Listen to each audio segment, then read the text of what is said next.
नमस्कार। मु आज आपको सुंदर गपटे कहबी। गपटी है संगठन ही शक्ति। जड़े व्यक्ति थिले जे निज संगठन रे सर्वदा सक्रिय थिले। से जनाशुना एवं सम्मानित थिले। हठात कौनसी कारणरू से निष्क्रिय हो गले। संगठन को सहयोग करने बंद करदेले एवं संगठन ठारू दूरे गले। किछि सप्ताह परे अत्यधिक थंडा राति रे सही संगठनर मुख्य तांको भेटिबाकू स्थिर कले।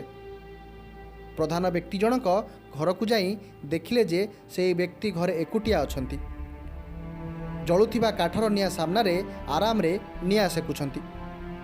व्यक्ति जनक निष्क्रियता सहकारे अभिवादन जणाइले। दुहे चुपचाप बसिथिले। किछि समय परे मुख्य किछि न कही जलुथिबा नियारू गोटिए काठ को उठाई बाहर रखिदेले एवं पुणी बसीगले। व्यक्ति जनक सबुकिछि प्रति ध्यान देउथिले।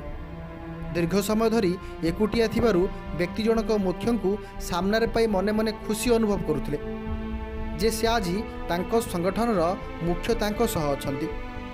हठात से देखिले अलगा होइथिबा काठरू निया धीरे धीरे कमी जाउछि। किछि समय परे निया संपूर्ण लिभिगला।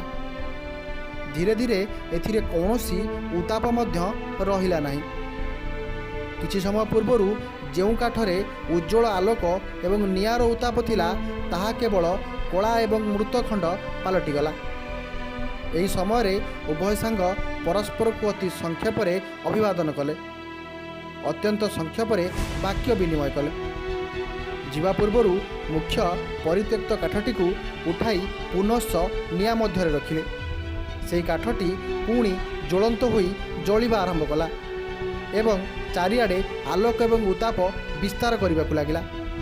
जेतेबेले से व्यक्ति मुखिया को छाड़िबा को द्वार रे पहुँचिले से मुखिया को कहले, मो घर को आसी साक्षात करिथिबारु आपनकु बहुत बहुत धन्यवाद। आज आपण बिना कथबार्तार एक सुंदर शिक्षा देइछंती जे एकुटिया मनिषर कौनसी अस्तित्व न थाए।